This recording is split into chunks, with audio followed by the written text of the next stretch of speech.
Local Control Commission meeting. I'll turn to Commissioner Dean. Councilor Dean? Commissioner? We're in the Local Control Commission, so we are all commissioners. Thank you very much. I'd like to move the adoption of the agenda. Is there a second? Commissioner Roof, thank you. All in favor of adopting the agenda as presented, please say aye. Aye. Opposed? That carries unanimously. Item 2.01, please.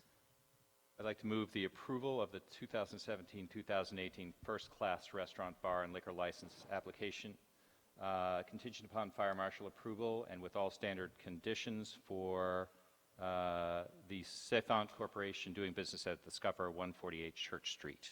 Thank you. Second from Commissioner Tracy. Any discussion? Seeing none, all in favor, please say aye. Aye. Any opposed? It also carries unanimously. 2.02. 2.02 is the outside consumption permit application for Cephont Corporation doing business as the Scupper, 148 Church Street. I'd like to move the approval of the 2017-2018 outside consumption permit application contingent upon Church Street Marketplace Commission approval. Thank you. Second from Commissioner Roof. Any discussion? Seeing none, all in favor, please say aye. Aye. Any opposed? Carries unanimously. Motion to adjourn? Councilor Dean, Commissioner Dean moves the adjournment. Commissioner Roof seconds it. All in favor? Aye. Any opposed? We stand adjourned at 7:22 p.m. And please join us in the Pledge of Allegiance. Pledge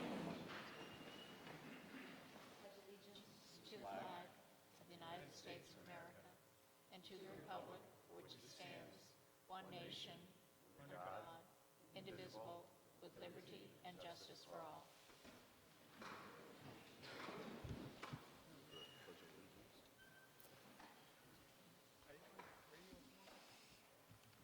The first order of business is the agenda.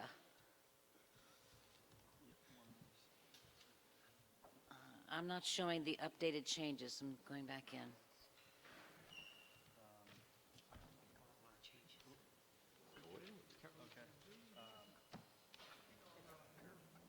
You've got it there? No, I got it. I had just had to reload. Thank you. Councilor Roof. Thanks, Chip. Okay, I would like to amend and I make a motion to amend and adopt the agenda as follows. Remove from the consent agenda item Communications Shape and Spencer Director regarding proposed adjustments of hours to enforcement to the deliberative agenda per Councilor Busher. Add to the consent agenda item 3.26 Communication Kristen Merriman Shapiro, Senior Project and Policy Specialist at CEDO regarding EPA assessment grant application authorization to apply. With the motion, City Council approve the authorization of CEDO Director Noel McKay and her designee to apply for and sign any subsequent documents for the EPA assessment grant application per CEDO. Add to the agenda item 4.07, resolution adopting City Council voting process for selecting a Burlington Telecom buyer on November 20th, 27th, 2017. Councilor Roof, Nodell, Wright, per Councilor Roof. Thank you. Is there a second to that motion? Councilor Dean seconds it. Any discussion on the motion to amend and adopt the agenda? Seeing none, all in favor, please say aye. Aye. Any opposed? Then we have our agenda. Thank you very much. We will go ahead and get into the public forum. Start just a tiny bit early, and we can set the clock for 3 minutes. And we will start with Kelly Devine, to be followed by Charles Thorpe.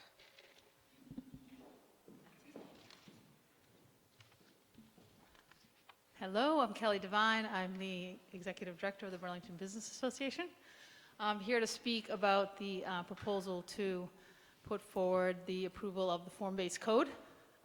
I know that several councilors and other members of the committee have worked a long time on this proposal. I want to thank them for that effort. I attended a few of the meetings and had some of my staff attend them, and it was really powerful to see how the committee worked together. I think that moving to form-based code has been an idea that has been on the table for a while, going all the way back to Plan BTV. It's really exciting to see Plan BTV items moving forward. I think that it has the possibility to make a real difference in how we do development downtown. So My organization is in principle supportive of the form-based code as approved. I've heard from several members and had discussions with folks over the last month or so, expressing some concerns about the portion of the code that deals with the energy conservation requirements. I know that I attended several meetings where the committee spent a lot of time on that as well. I'm hoping that following the adoption of the code that some members of the administration, the Planning Commission can get into dialogue about adding some further clarifying language to that section. There's a couple of codes that are, I think, interesting that we could consider that could be part of the code in addition to the requirement for LEED Gold certification. Looking forward to the possibility of having that discussion with the Planning Commission, but basically speaking in support of the code. Thank you. Thank you. Charles Thorpe, to be followed by Andrew Simon. Good evening. My name is Charles Thorpe from Ward 2. I'd like to read you 2 lines from Yahoo Finance of a couple days ago that I thought was quite interesting. This is the lines from Yahoo Finance. Colorado state law requires municipalities to hold public referendums before they can provide services like broadband access. And as of Tuesday's elections, Ars Technica reports 31 of the state's 64 counties have opted to allow local governments to build broadband networks. Burlington was ahead of this trend. I hope we don't fall behind in it. I urge you to keep Burlington Telecom local. Thank you very much. Thank you. Andrew Simon, to be followed by Barbara McGrew. Good evening. I'm here again to support the KBTL co-op bid for Burlington Telecom. And yes, I do think that this is about the identity of Burlington, as Councillor Dieng suggested at the last meeting. It is about the vision that we have for a city that's more than a corporate tech hub, a job-creating machine, a growth engine, a tourist destination. I'm supporting the co-op bid despite all the challenges which some of you have exhaustively described, because it best fits the identity I see for our city. A bold, young center of innovation, people who work together and take ownership of and pride in their own creations. But the city that I want to live in does not forget the central importance of its water, its air, its soil, and does not back away from challenges of lawsuits and regulatory approval. Does not sell its assets to corporations or investors who offer lucrative packages but have no commitment to this place. I want a city with actively engaged residents who want real control over their future. We want a voice at the table, a share in our own telecom system, a chance to help make the important decisions ahead. When you take up this issue again, please do not tell Burlington residents that the issue is too complex for us to really understand. And please don't repeat the topsy-turvy argument that I heard at this council, that when more people show up to speak out for KBTL, that indicates that it's likely that most city voters hold a different position. Please don't forget that we are watching what this council does and says and decides in our name. I do want to thank you all, I do, for all the time and the many hours of work that you've put into this issue. I know that you have, and I thank you for it. However, I expect to work very hard this winter for the candidates who most closely share the vision that I have for our city's identity. I invite you, I challenge you to embrace that vision by supporting the co-op bid for Burlington Telecom. Thank you. Barbara McGrew, and then Linda Ayer. And people just coming in, you're welcome to sign up. If you would like to speak at public forum, we got started a little bit early.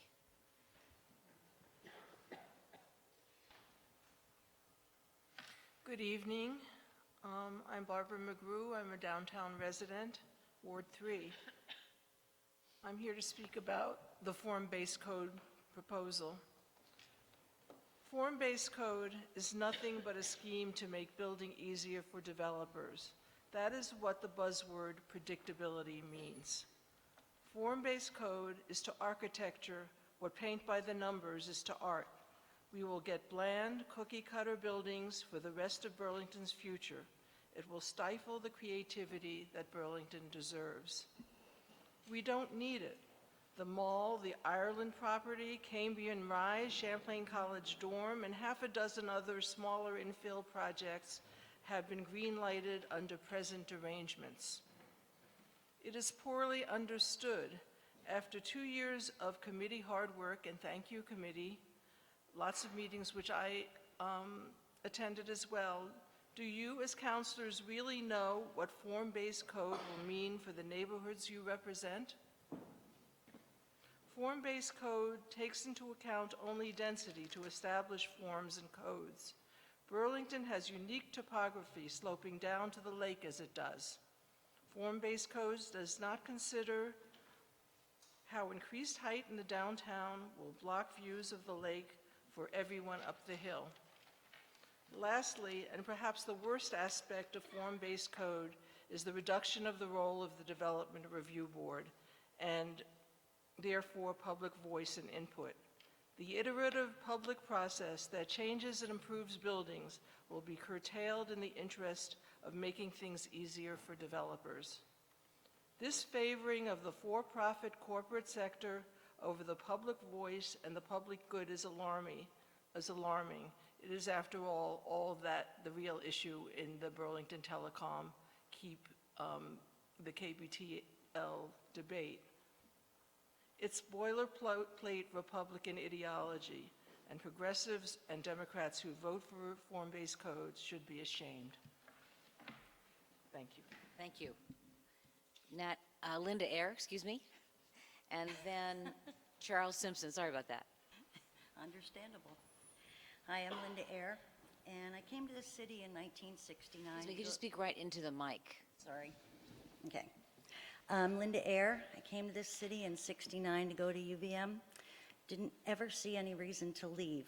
I've seen the way that people have built healthy organizations since that time that thrive to this day and are touted by our officials. This includes the Onion River Co-op, which started, not according to their history, but it did start in about 71, I think, or 70. The People's Free Clinic, which morphed into the wonderful health center that we have on Riverside Drive. The Vermont Women's Health Center that lasted for years. Burlington Electric. Peace and Justice Center, which started 37 or 8 years ago. I urge you to keep BT local. I think that what our residents can do when they work together is amazing and powerful. We've got a lot of precedents set that are really important to the city, and I hope that you can consider keeping it local. Thank you. Thank you. Charles Simpson is next, and he's the last signed-up speaker. Good evening. Last week, Councilmember Max Tracy asked the audience if they supported the Keep BT Local option. Virtually every one of over 100 people raised their hand. Every one of your constituents here. If we have a democracy, that should mean something to the council as a whole. I ask you, does it? Saturday, the Crossroads Vermont Conference on Social Justice took place at Champlain College with Senator Sanders as the keynote speaker. Participating organizations like VPIRG and others repeated their commitment to a vision of a strong local economy as central to our future. Selling BT to a foreign multinational isn't consistent with that vision. Thank you. Thank you. Mr. Simpson is the last signed-up speaker, and so I will close the public forum at this time. There will be a public hearing on the form-based code specifically dedicated to that in a few minutes. Looking for a motion on the consent agenda. Move to adopt the consent agenda, taking the actions as indicated. Counselor Roof moves it. Counselor Busher seconds it. Any discussion? Seeing none, all in favor of adopting our consent agenda and taking the actions indicated, please say aye. Aye. Are there any opposed? Seeing none, we'll take that action and move on into our deliberative agenda. 4.01 is an indoor entertainment permit application for Lincoln's, 191 College Street. Counselor Dean. I'd like to move the approval of the 2017-2018 indoor entertainment permit application for Lincoln's, 191 College Street, with the following conditions. All city permits need to be closed out and with all standard conditions. Thank you. Second from Counselor Roof. Any discussion?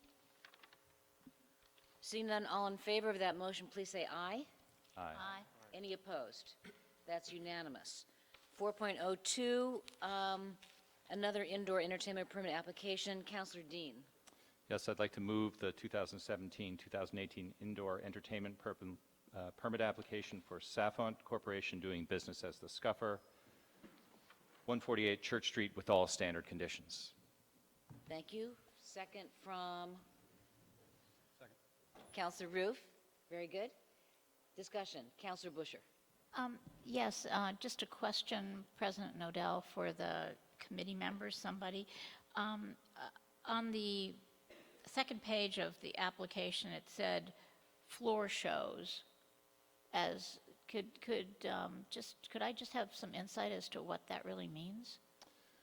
So, Councilor Busher, the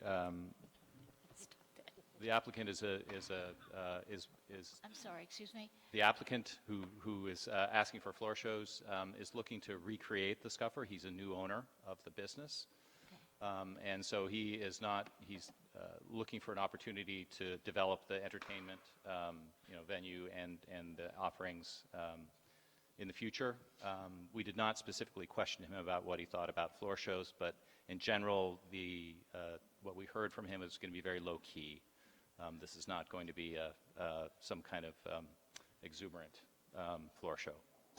There is mischief afoot among my fellow counselors, so I'm trying to ask a serious question, and there are comments that are maybe not so serious. So I just wanted to better understand what that really meant. So, but it's consistent with. I mean, the size of the establishment is pretty small. So, I guess I think Councilor Roof has something to add. Oh, okay. Counselor Roof, would you care to share some light on the floor shows?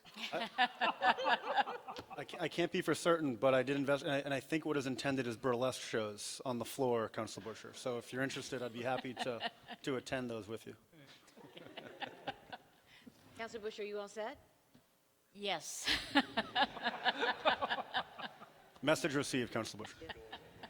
Any other counselor on this indoor entertainment permit application? Seeing none, all in favor of approving it with those standard conditions, please say aye. Aye. Any opposed? That carries unanimously.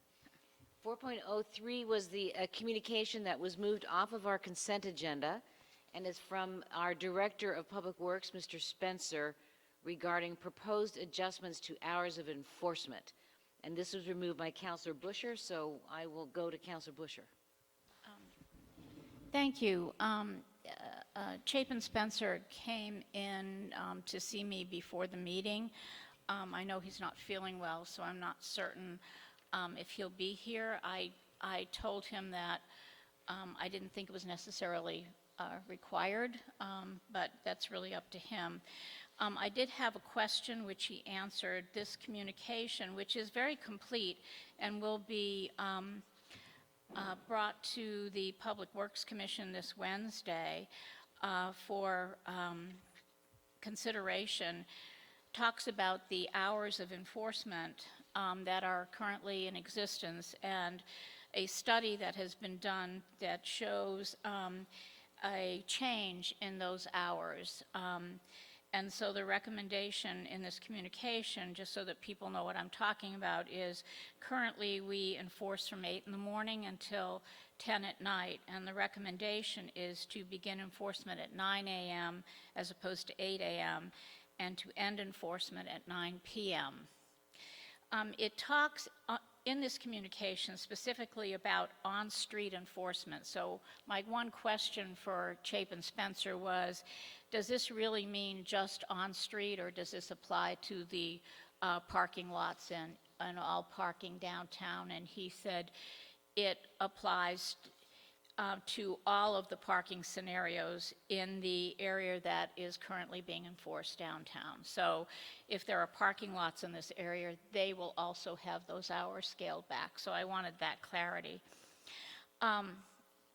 So I proceeded to say that, although I thought the report was very complete, that I have been pretty clear in my concern of extending the hours of enforcement to where they are right now, and I certainly support rolling them back, but I thought that the information even could support rolling them back to 8 p.m.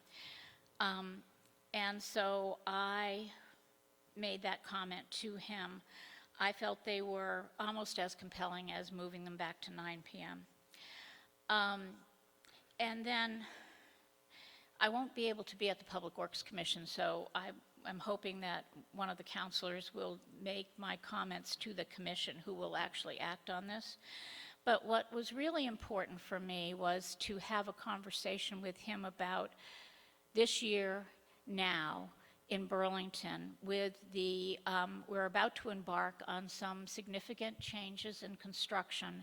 And I wondered if the committee had talked about really that impact and how we could attract or keep people coming downtown. I'm concerned about that. I work at the hospital, and I'm really serious about this, and it was very disturbing to me to hear people that I work with say, well, there's hardly any retail downtown anymore, so I'm not even going to consider this for my Christmas time shopping. And I said, wait a minute, no, the Church Street is still there. You know, I don't have to argue with all of you. You know what's downtown. But I was concerned about this. I was concerned that people had said that, you know, it's expensive to park, and now if I'm not going to combine it with going Christmas shopping and eating downtown, I might just forego it. So I wondered if the committee had thought about how can we be smart about this. I understand there's revenue being generated, but I'm saying this to the mayor too, that maybe we should be actually offering some more free parking to make people to encourage people to continue to come down. And I'm not talking about it forever, but I'm talking about it right now to set the tone that we are okay, that you can come down, you can access the retail that's down here, you can access restaurants, you can access the Flynn. It's not going to be that disruptive. And I think there's a perception, and we all know that perception can be reality, for a lot of people, that we are going to be sort of off limits. So my biggest concern is, was that thoroughly discussed? Are we forward thinking enough to realize what this could really mean for us and the stores and the restaurants downtown? So I'm really serious about this and want to make sure that this is explored carefully before we act on it. Thank you very much. Thank you, Councilor Busher. I think the action is to move to accept the communication and Yes, place I it was- on file, and I was will hoping do for that. Hoping Sorry. for that motion, thank you. So we're waiving the reading, accept the communication, and place it on file. Is there a second? Councilor Dean, thank you. Any other counselor on this communication? Councilor Wright. Briefly, I just basically agree with Councilor Busher. I've heard some of the same concerns expressed by the business community that Councilor Busher just mentioned, and I will try to attend the DPW meeting on Wednesday and advocate for, I'm glad that it's getting rolled back to 9 and increased to 9 in the morning, but I would like to see if it could be rolled back to 8 at least. I think this is discouraging some shoppers. I'm hearing it from businesses who are concerned about this issue. Thank you. Thank you. Any other counselor? Seeing none, all in favor of accepting that communication and place it on file, please say aye. Aye. Any opposed? Thank you. Thank you, Councilor Busher, for bringing that to our attention. 4.04 is a public hearing regarding Burlington's Comprehensive Development Ordinance. Councilor Mason. I think the action is to just open the public hearing at this Oh, point. okay. So I'd like to open up the public hearing on changes to our comprehensive development ordinance, ZA number 18-01, Plan BTV Downtown Code. Is there any member of the public who'd like to address the council specifically on these proposed changes to our downtown code, comprehensive development ordinance? This is the form-based code, public hearing. Okay, seeing none, I'll close that public hearing, and we will go on to 4.05, which is the ordinance itself. Sorry, my computer's not working.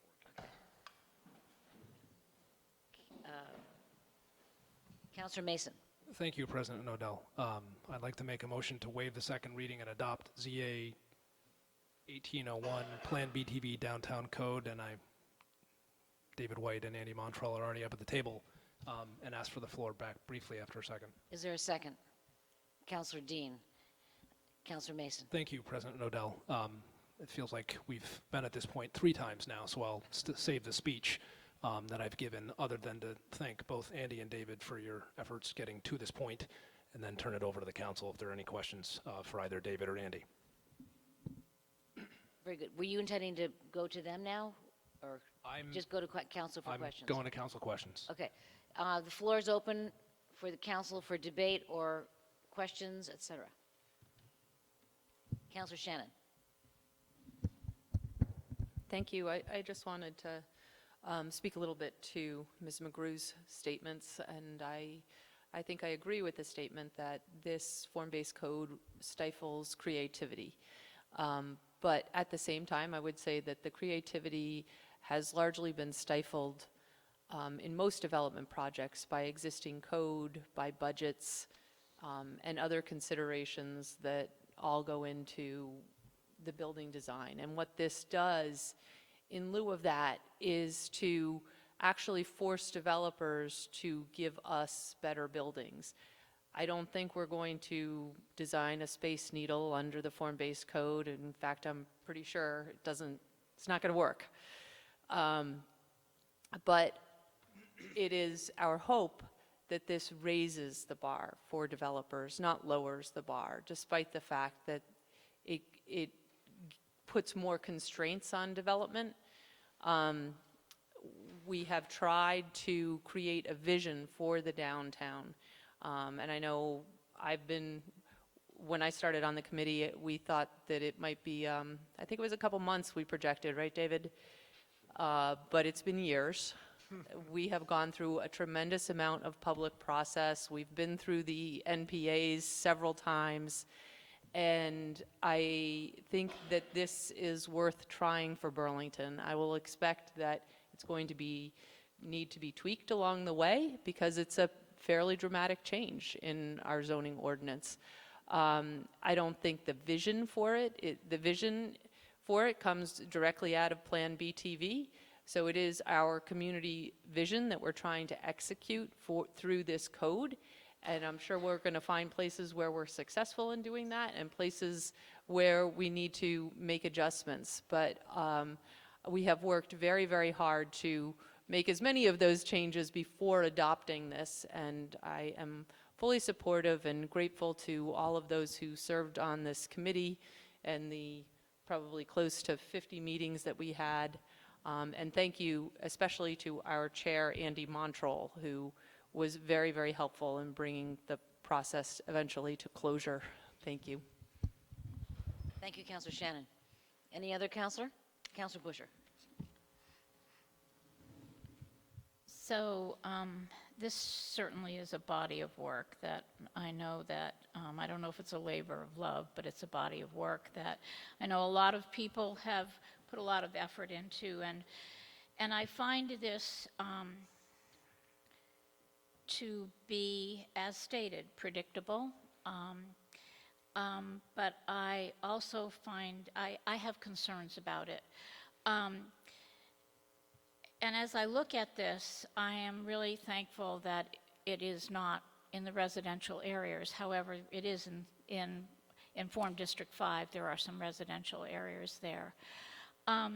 So why am I concerned about this? I'm concerned about, and I have from the very beginning, not about the predictability of the size of the structure or the height of the structure and all of the nitty-gritty.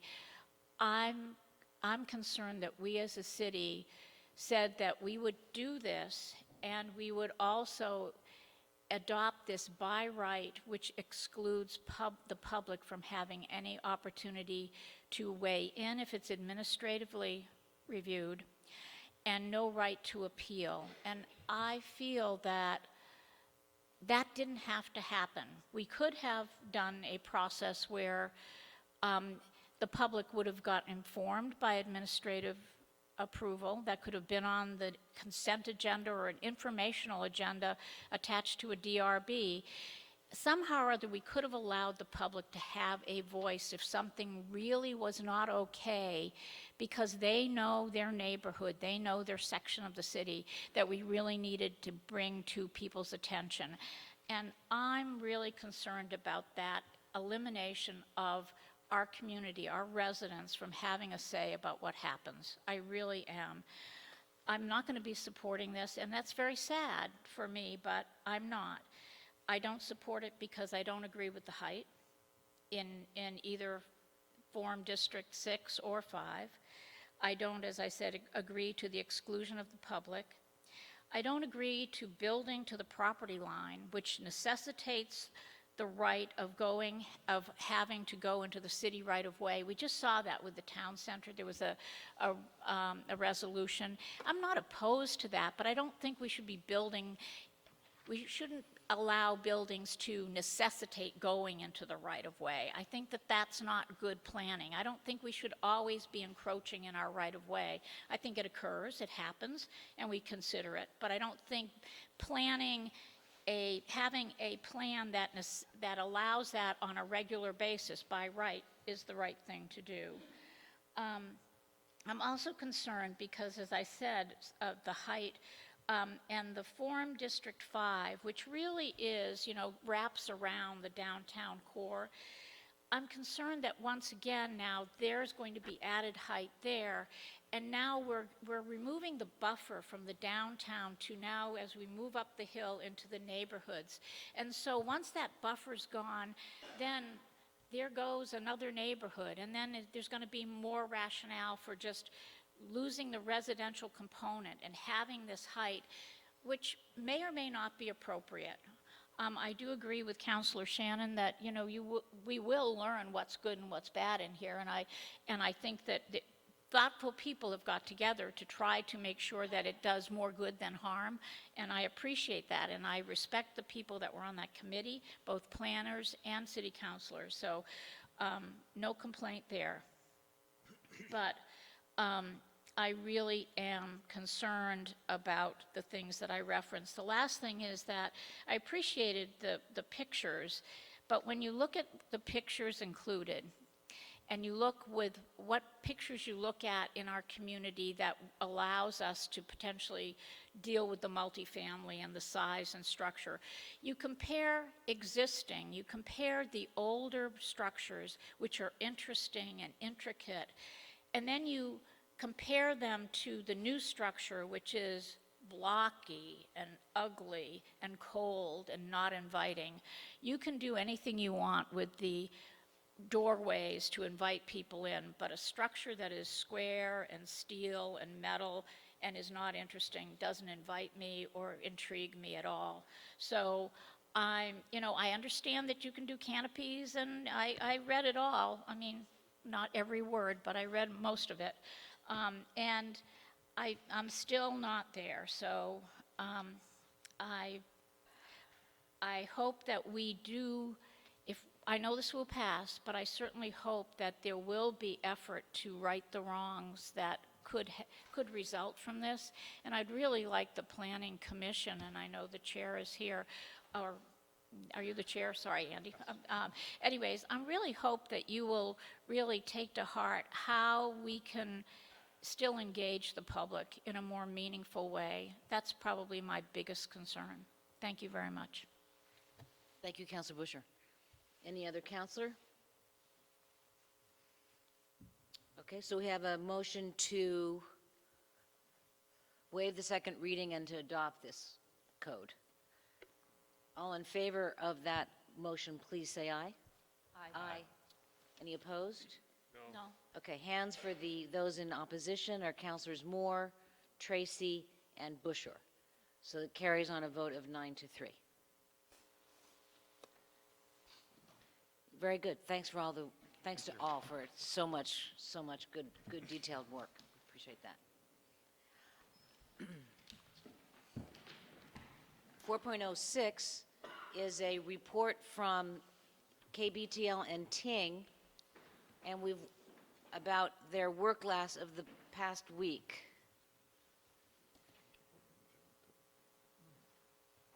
And I think Mr. Montrell, since Mr. Montrell is here, we asked him if he wouldn't mind giving the report live and in person. We did receive an email communication on Friday, but we appreciate your being here. Sure. Be happy to give highlights. First, I just want to acknowledge the resolution that you adopted last week to ask us to do that, which I think was really wise because it held out some potential. Unfortunately, we weren't able to get there, but we had a series of really good meetings with the folks at Ting, both with their representative who was here, Monica Webb, and on the phone with their president, Elliot Noss. And it was, I think we had a total of 3 different meetings with them. All 3 of them were quite extended. I think they were all really open, good discussions. We tried hard to come to a resolution. The mayor's office got engaged in this to try to help as well. Peter Clavel stepped in to try to help as well. We had a number of different resources that we were working with. Again, it was a really good, open, honest discussions that we had, but ultimately, we weren't able to get to a place that would work for all of us. And so it was disappointing that we weren't able to get there, but I do think it was really, really well worth the effort of trying. So that is a sum. I think some of the details have been presented already. I don't know that we need to go into the details of the discussions themselves, but there were some really good discussions. And again, disappointing we weren't able to get there, but it wasn't for the lack of a lot of effort by a lot of people. Very good. Thank you very much, Mr. Montrell. We really appreciate all the effort that went into those talks. We know many people, and thank you so much. Thank you. So our next item is a resolution about the process that we're going to use from here. We're just going to I have a request for a short recess to think through one aspect of it from the city attorney. And so then we're going to take a short recess and we'll come back and Councilor Roof will move it. So come back in 10, 5 to 10?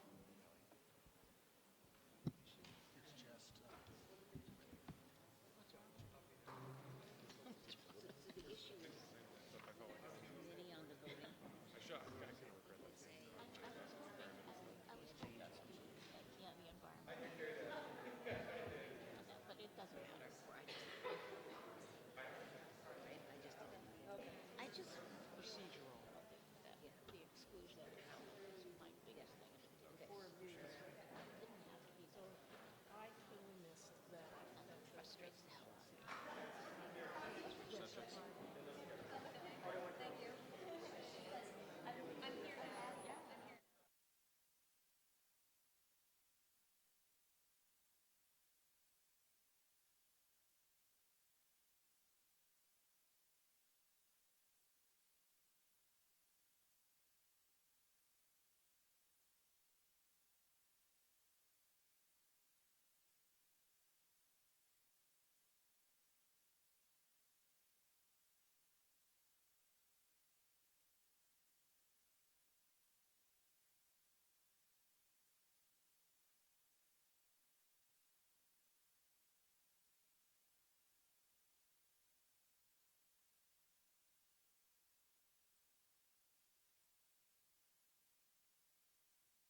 And we are on our last item of the deliberative before reports and so forth. We have a resolution on adopting a city council voting process for selecting a Burlington Telecom buyer on November 27th, 2017. Councilor Roof.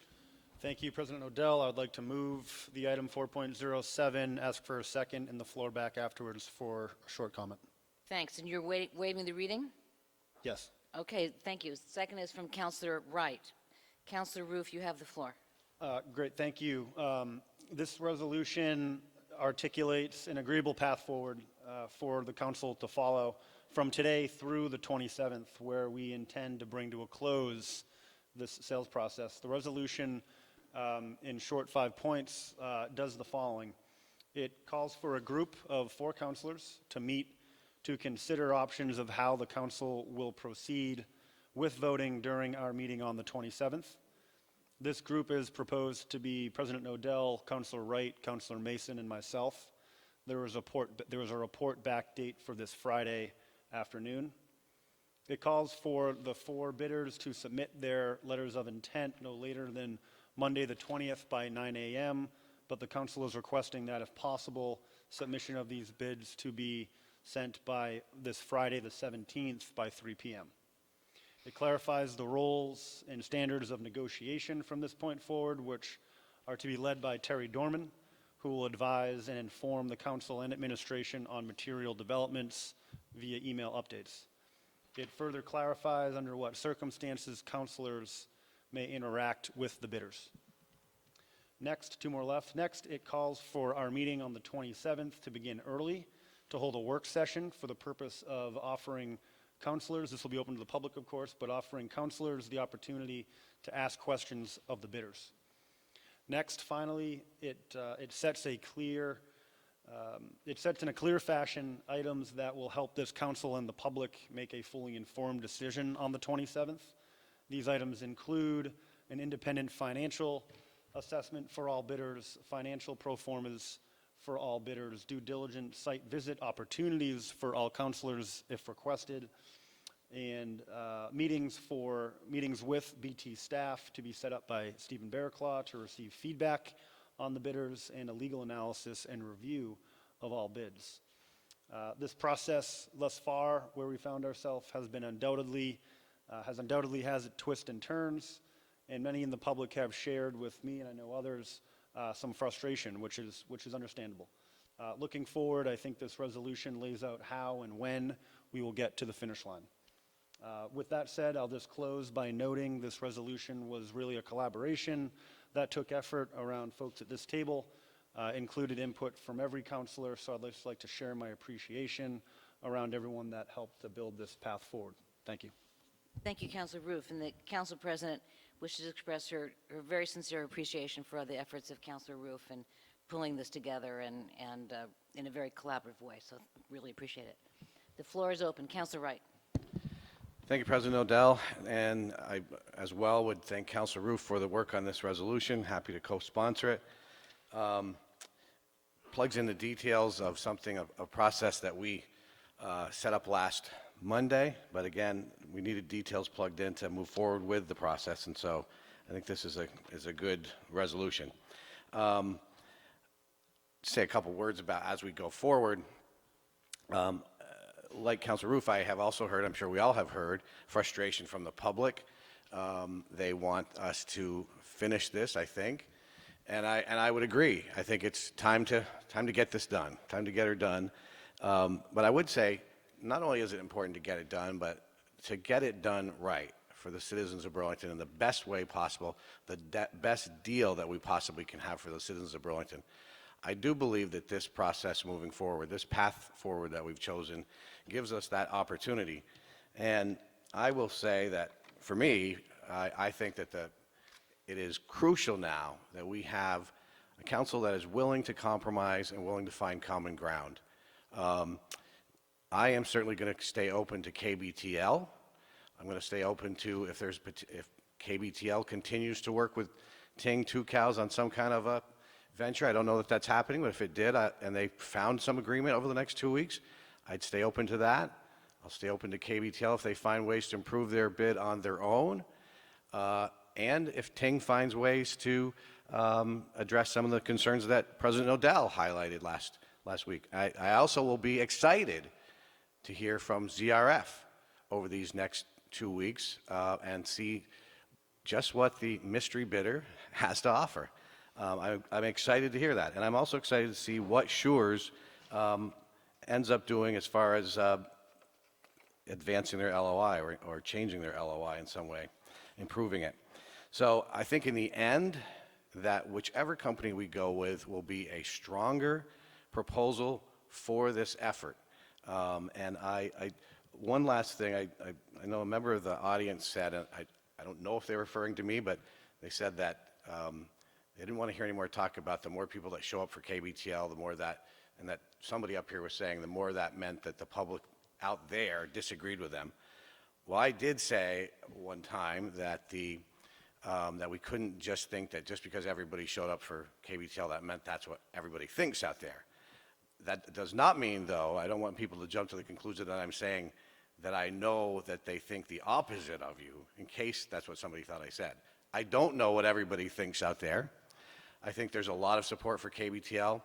I just know that we've had other instances where everybody that comes to us thinks one way, and it hasn't always been that way when we actually had a vote from the public.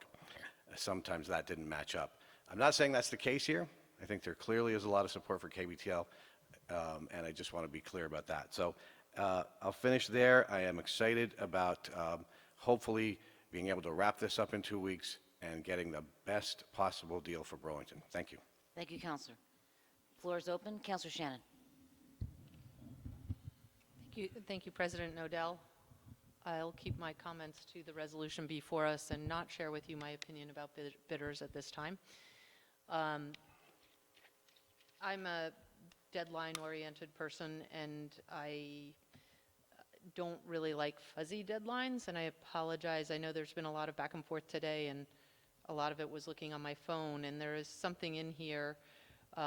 It says, be it further resolved that the bidders are to submit updated letters of intent no later than November 20th at 9 a.m., but preferably by November 17th at 3 p.m. And it seems to me that with Thanksgiving week next week, the public really needs as much time as possible. Nobody has any idea what this ZRF offer is. Offers may change, and we need more time for review. And I wondered if there was a reason that we could not just be clear to say that the deadline is November 17th, 3 p.m., which would be this Friday, which gives the public kind of 3 days over the weekend before we get into the Thanksgiving holiday to review the offers. And if there's a reason that we have to have this, we want you to do it on Friday, but we'll let you do it on Monday. It seems to me people would then submit it on Monday mostly. I don't know who wants to respond. I think, Councilor Roof, are you interested in I'm happy to Thank you. to address how we reached that language, or how that language was reached. There were varied opinions on what day would be best, and I think that's reasonable, assuming that we're trying to balance giving enough time for bidders to get their best foot forward, and with, of course, giving as much time for the public and frankly ourselves to review the bid. So I think the middle ground was, let's be very clear, and I think we can use this as an opportunity to be very clear with bidders that are out there, where are you, that it is beneficial for this council and for the public to receive the bids as soon as possible. It would be great if you could send them before Friday. We are on a tight schedule here, and the more time, the better for all bidders. But we did have to try to find a way, and with the lack of opportunity to communicate with every bidder, that Friday was something they could do. We extended it slightly through the weekend. So it's a bit of compromise. I might have a amendment on that at the end of my comments, but I'll move on to my other question, which is about the council communications. I'm not finding it right now, but councilors need to communicate we're not supposed to communicate with the bidders except if Terry Dorman and the city attorney are copied. And I wondered what, at this point, what communications, I'm concerned about inappropriate communications, and why does the council need to be communicating directly with bidders at all? Why would we not be working through our hired negotiator, Terry Dorman, for this purpose? And if anybody can enlighten me as to the types of communications that might be needed and appropriate and allowed under this. I would just like to point out that the exact language is not about copying. I just want to, for the purpose of information. It says, we resolve that no individual counselor shall be in contact with any bidder individually for the remainder of this process without informing the city attorney and Terry Dorman. So is the intent that you would inform, a counselor would inform the city attorney and Mr. Dorman in advance, or can the city attorney just kind of talk about how she would see that working?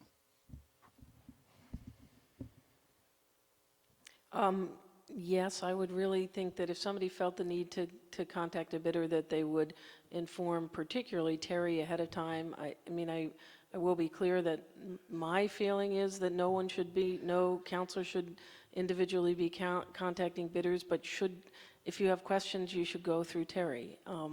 But at the same time, I understand there was some real concern about counselors wanting to have the option to be able to ask questions directly, and if so, then I think it would be particularly Terry to let him know, because you're not always going to know right at the moment what the state of the negotiation is, and a counselor's contact with a bidder might throw something off that he's working on. Yes, Councilor Shannon, you still have the floor. Okay, thank you. So I would like to offer I'll offer it as one amendment, and if the council would like to divide the question, that would be reasonable. So my first amendment would be on line 23 to change in the bidders are to submit updated letters of intent no later than November 17th at 3 p.m., which would be this Friday. Let's just take these individually. Okay? Okay. Is there a second to that motion? Fails for lack of a second. Let's Okay. move on to your other amendment. My other amendment is, now I have to find it again. Line 26, be it further resolved that no individual city councilor shall be in contact with any bidder individually for the remainder of this process, period, omitting the without informing the city attorney and Terry Dorman. Thank you. Is there a second to that motion to amend? Councilor Dean seconds that motion to amend. So now the amendment is to delete the clause without informing the city attorney and Terry Dorman, so there's an outright prohibition on any contact between any individual city councilor and any bidder individually for the remainder of the process. So that's been seconded by Councilor Dean. Councilor Shannon, did you want to speak to that amendment? Did you want to speak to it?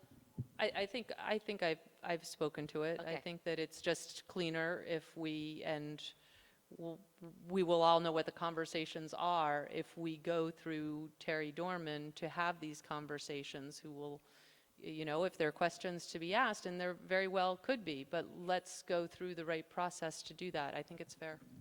Floor's open. Councilor, I have Tracy, then Hartnett. So I have a question for the maker, President Nodell, if that's allowable. That is, if she's willing. Councilor Shannon, I'm wondering why only councilors are prohibited from that, and why that wouldn't also apply to the administration. Councilor Shannon, are you willing to respond? Sure. Generally, the mayor is part of the administration that does work on these things, and there are many cases where it's not appropriate for 12 city councilors to be having the same conversations as the mayor. So I do think that it's, the mayor cannot be prohibited from talking to people, but I think that we could show the discipline to, we can still have communications, but that we should go through our negotiator, Terry Dorman. Thank you. Councilor Tracy still has the floor, you said? Okay, great. Councilor Hartnett. Thank you. I'm okay, I think, with that amendment. Although I think Terry, it needs to be clear that Terry's representing us and not the mayor, which I think has been in question, quite honestly. So I think that's where Councilor Tracy's concern is, and I quite honestly don't blame him. So Terry needs to know that he represents us. Secondly, if we're going to do this, I think it's clear that we need to, maybe on the 21st, which is a Tuesday, I think, have Terry up here in Burlington available to us, so we can meet with Terry if there is questions, okay? So we need to have some communication with Terry. So if we could work that out somehow, that Terry could give us a commitment that he would be here for us on Tuesday, possibly Wednesday. I know it's a holiday week, but I think it's important that we have access to Terry. So that would be just a request, if Mr. Dorman could be available at some point. We could not have 7 counselors with him at one time, but the idea would be that Mr. Dorman could kind of hold some office hours, and so if counselors had questions about any bids, there would be an opportunity to interact with him face to face. So we're still on discussion on the motion to amend, and I'm going to keep going and come back to you, Councilor Can I Shannon. ask a question about what you just said? Yes. I wondered if we might be able to actually have it warned so that he could, so it could be a public meeting and he would be available, or if you're thinking that, yeah, so we could all come. Okay, so if we do it as a formal meeting, we'll warn it, but it may be difficult to get that scheduled, so. Okay. And the mayor would need to call it. So, Councilor Hartnett, are you all set? Are you still on the floor? Well, I don't really agree with that format, because, I Okay. mean, that means it's a set time, and it might not work for every city councilor. So Okay. I think the council, I mean, Terry represents us. We should have access to him. We should be able to go to him with these proposals and go over it with them if we want. I don't think that's a lot to ask, and I don't think we need a warned meeting to do it. Okay, and I think it's our right to have that, council. Thank you. So, we're on discussion on the deleting that clause. I have Councilor Busher. So I will be supporting the proposed amendment. I did, when there was discussion added regarding the administration, I think what we're trying to do is prevent things that happened in the past from happening again.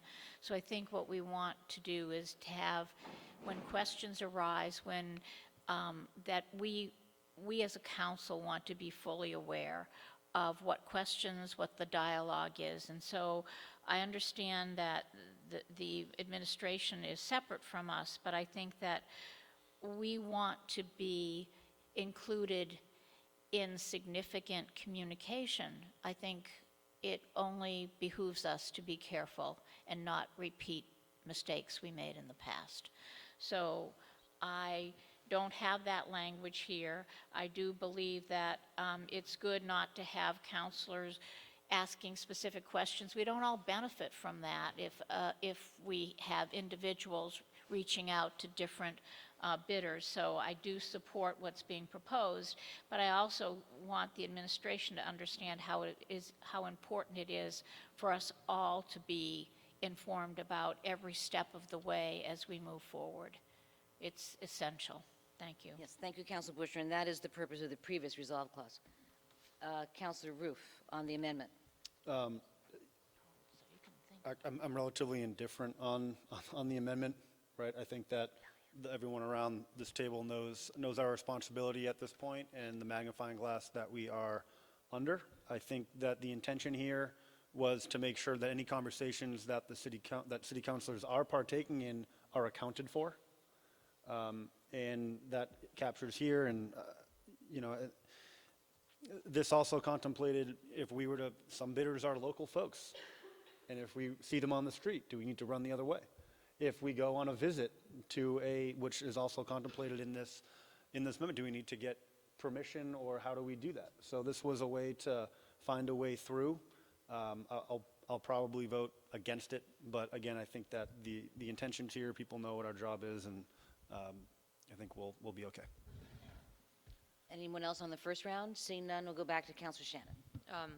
I think Councilor Roof's point deserves clarifying, and we very well may see KBTL board members on the street, and I think it would be appropriate to speak with them and say hello, just not engage in discussions about Burlington Telecom with them from this point. And, you know, we have had conversations with them up to now, but I think let's keep this clean and let's not have any conversations about that matter. How their kids did in the soccer game is still fair game. Councilor Wright. I'll support this.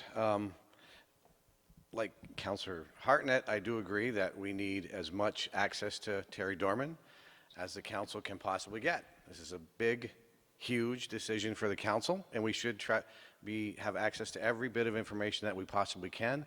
Every bit of information that could be flowing to the administration should be flowing through and get to the city council, and we need to make sure of that.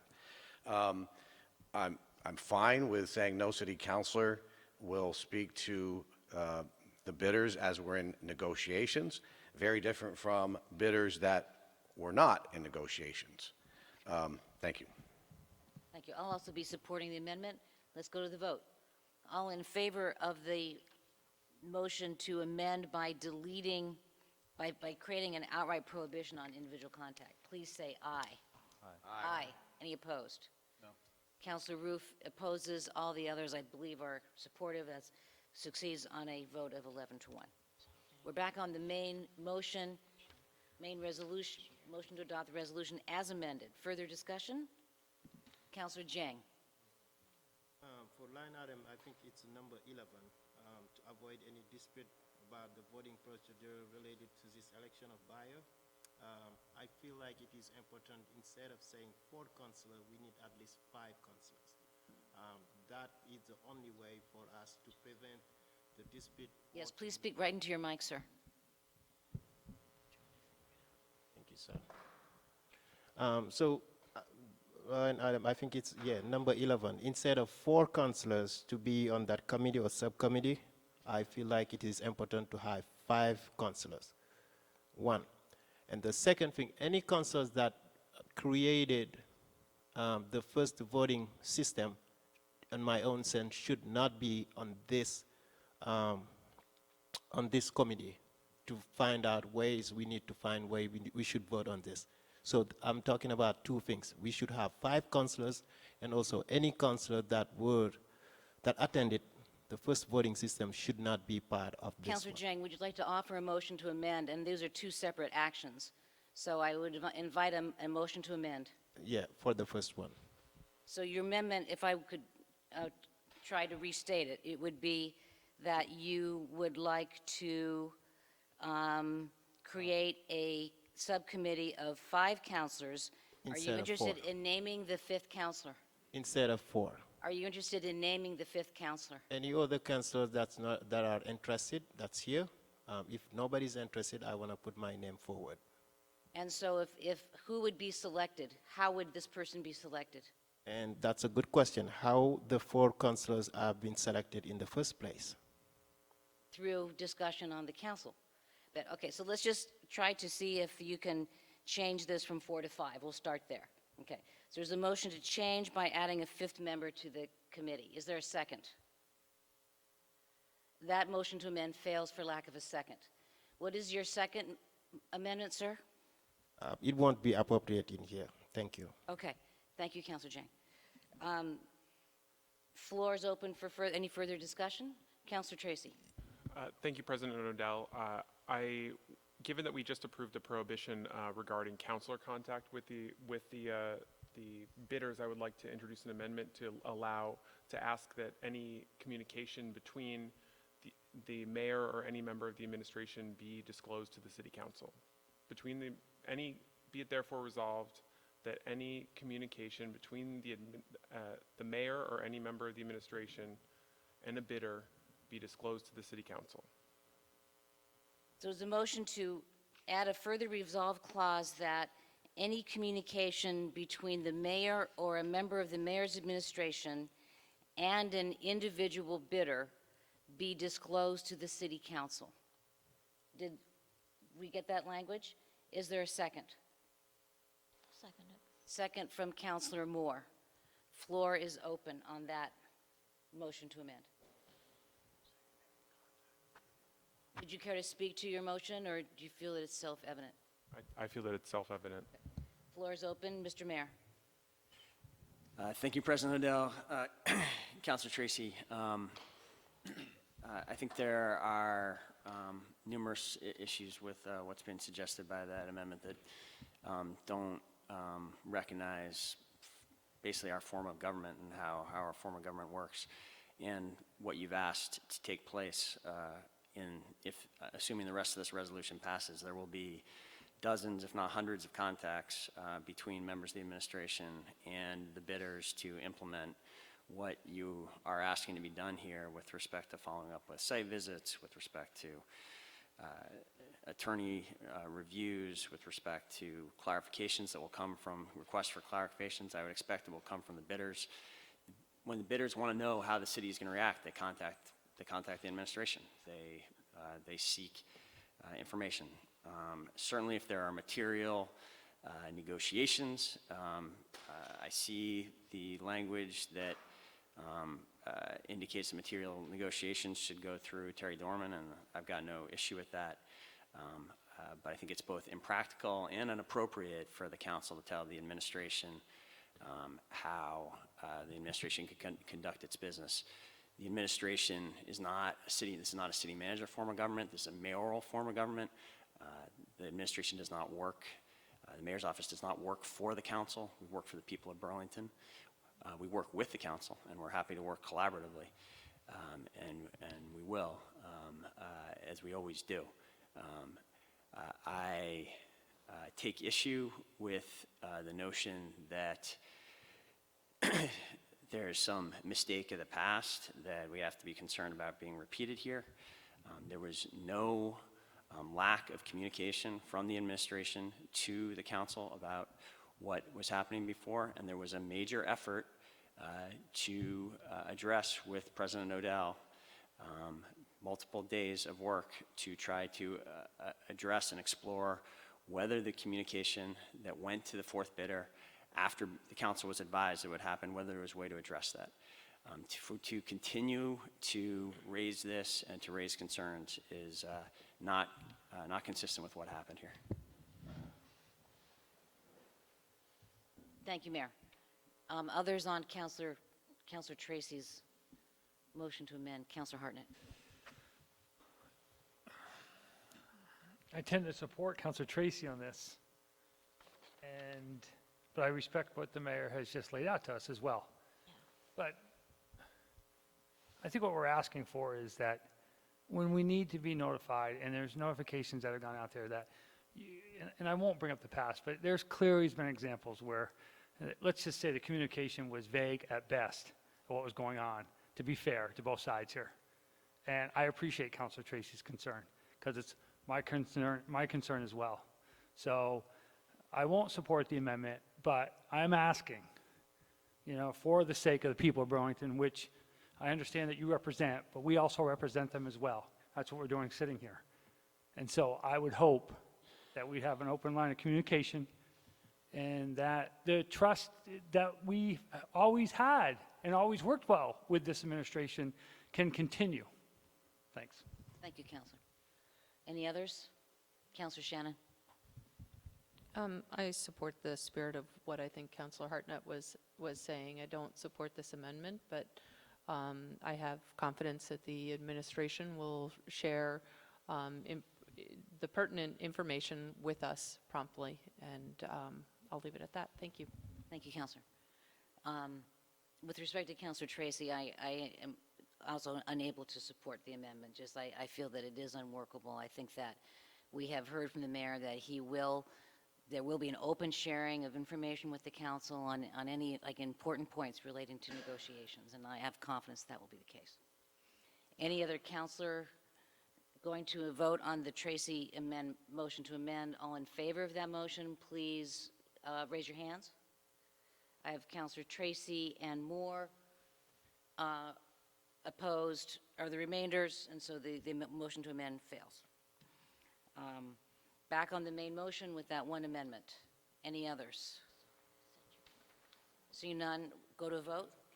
All in favor of adopting this resolution that lays out our voting process from here until November 27th, with the grand finale on the 27th, please say aye. Aye. Any opposed? We have Counselor Jang opposed. It carries 11-1. Thank you very much. Moving on to some reports, committee reports. Any committee chair? Any committee chair? Counselor Roof. I think you got two. You got two on you. I do have two on me. Okay. But I'll be quick. CDNR will be meeting this week on Thursday to discuss the issue of homelessness and encampments. That meeting will be in room 12 here at City Hall. Day before that, actually on Wednesday, the Public Safety Committee will be holding a work session also here at City Hall to discuss the homelessness initiative that that committee has been working on for the last month or so. Can you restate that? Sorry. Yep, the Public Safety Committee will be coming together on Wednesday to have a work session where the committee members with legal advisors to discuss options and concrete recommendations to council, for the full council. So that will also be here at City Hall. Thank you very much. Others? Councillor Mason. Thank you. Excuse me. Thank you, President Odell. The Ordinance Committee will be meeting on the 20th, room 12. We will be taking up the quality of life right resolution. I will apologize in advance. We will not meet our November 27th deadline that was imposed. We could not get a second Ordinance Committee meeting scheduled until early December. We are mindful of the deadline and will endeavor to meet it as quickly as possible, but as we all know, we've been preoccupied. Thank you. Thank you. Councillor Tracy. The Transportation and Energy Utilities Committee is scheduled a meeting for November 29th at 5:30. I believe we're going to be down at Public Works, and we will be, at the very least, having a report from BED at that meeting. And I also would like to note that I'm working with both Council President Odell as well as Director Spencer to determine the best possible time to bring forward the public engagement plan for DPW walk bike public process. We want to make sure that we bring it at a time when we'll be able to give that issue a decent hearing and that it won't get drowned out. So we'll try and figure out what that best time will be, because that plan has, after significant review from the committee, is now ready to come back to the full council, we feel. Thank you. Thank you, Councillor Tracy. Other chairs? Seeing none, we'll move on to city councilors on general city affairs. Councillor Wright, and then Busher. Thank you, President Odell. Just two quick things. One, I want to wish everybody in the public and my colleagues on the City Council a happy Thanksgiving next Thursday, and hope that we all have a lot to be thankful for, and that we will work in a collaborative, compromising spirit over these next couple weeks, and all be happy and like each other. Call me on Friday. Not sure where you're going with that, but I also just want to mention, I saw in 7 days where I think that people who've been on the council for a little while will remember this name. Ken Lawless died. Oh, yeah. And Ken was a guy that we saw here in public forum many, many, many times over the years. And I think had he been able to have continued this, we'd have heard him here singing a song to us in support of KBTL, I have a feeling. But he was one of the characters of the city, and I say that in the best sense of the word. And just I thought it was worth noting that a person who spent so many times coming here to the public forum and telling us in song what he thought about the many issues that we faced was worth mentioning, and condolences to his family, and our thoughts are with his family. Thank you. Thank you very much, Councilor Wright. Councilor Busher, then Tracy, then Jang. Councilor Jang, is your hand up on there? Okay. I have Busher, then Tracy, and anyone. Thank you, Councilor Wright, for letting us know, because Ken Lawless was someone that I think we all really valued as a member of our community. So that is very sad. So something else that is sad, but not in the same way. It's mixed emotions. I'm going to say that finally Target has come to this section of Vermont, but much to my chagrin, Target is in South Burlington.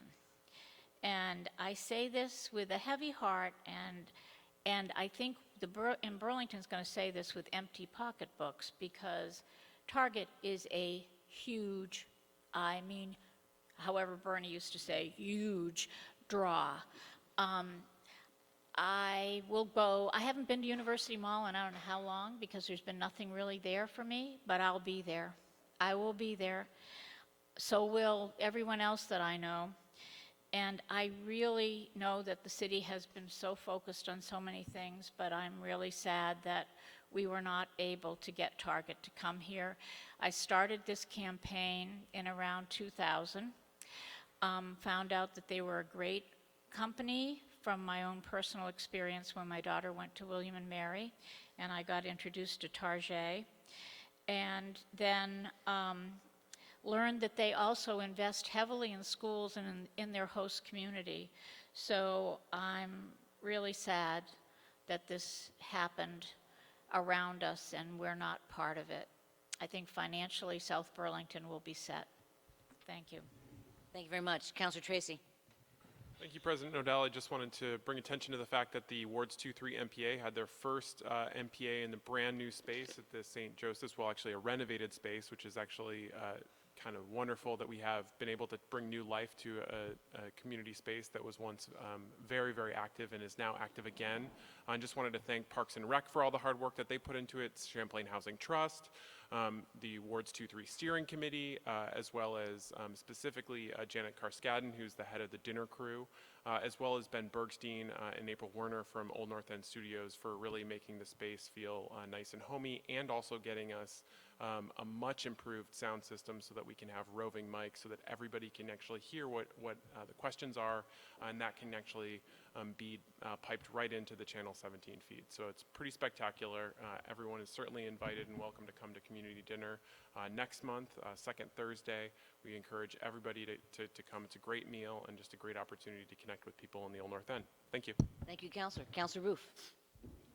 I wasn't going to speak on city business, but I've just been informed that Twitter is erupting over my mustache. What? And so I'll just take it as an opportunity to maybe explain it, because it is a little. It's in support of Movember, which is an annual during the week of November for men usually to grow a mustache in support of men's health, which is actually a legitimate thing. We have men dying at a rate far more often than women when it comes to suicide. And then, especially prostate and testicular cancer is something that is on the rise, quite amazingly, actually, and especially in America and Canada.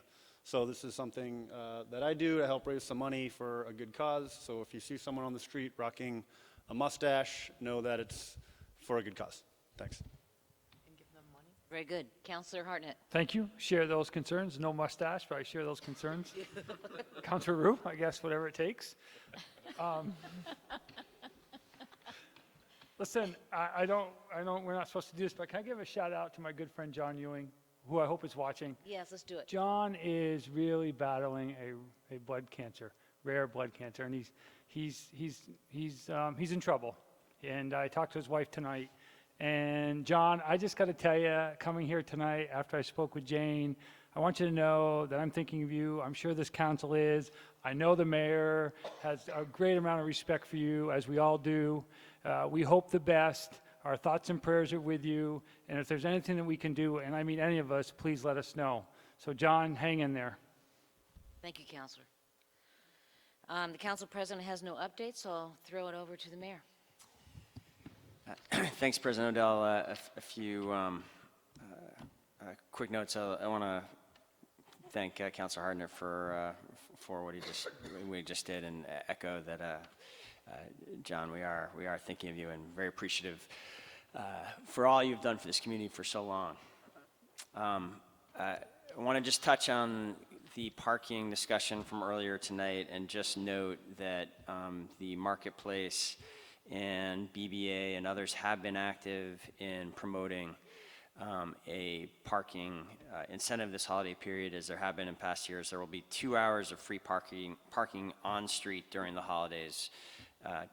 On street on Saturdays during the holiday season. So, of course, Sunday parking is free as well. So there is a Councilor Busher-like incentive that is happening.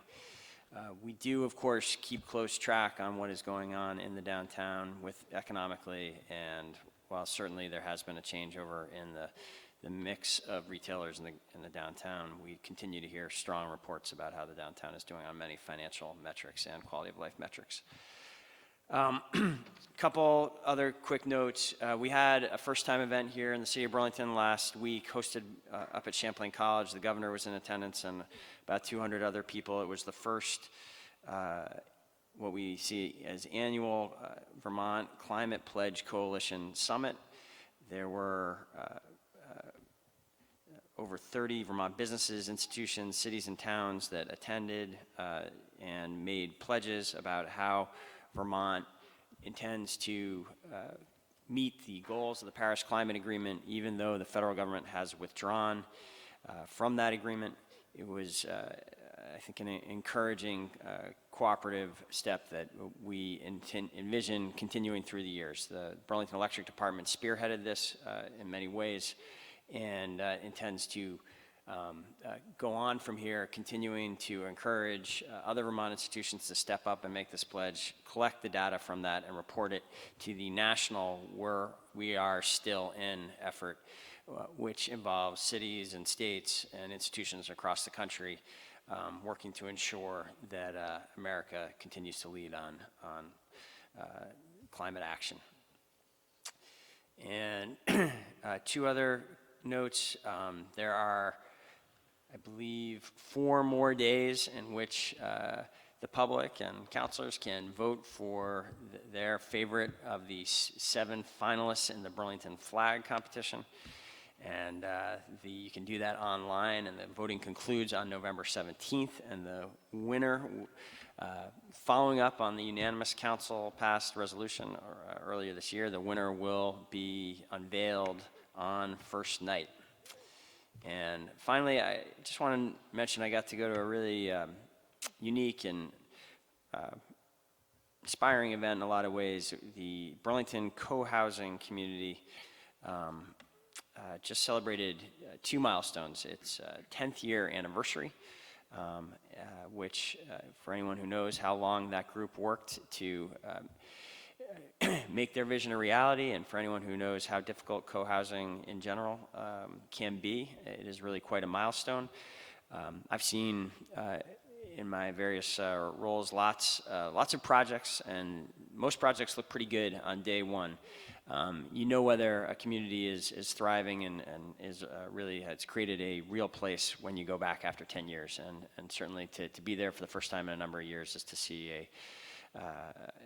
a place that is truly thriving. And one of the ways in which it's thriving is that they have really committed to solar energy and have put solar panels on just about every available square inch, and worked very closely with the Burlington Electric Department, and they threw the switch, opening another installation there, and have really become one of the best partners the Burlington Electric Department has in its effort to promote and expand solar offerings in Burlington. With that, President Odell, thank you. Thank you very much, Mayor. And is there a motion to adjourn? Wright made it, Roof seconded it. All in favor of adjourning, please say aye. Aye. Any opposed? We stand adjourned at 8:50 p.m. Wow. Thanks, everyone. Yay. Oh, yeah. So wrong. Where are you going for Thanksgiving?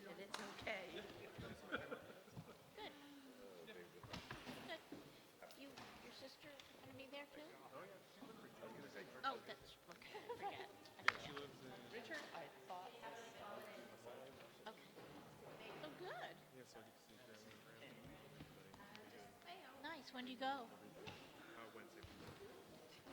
How long are you going to be gone?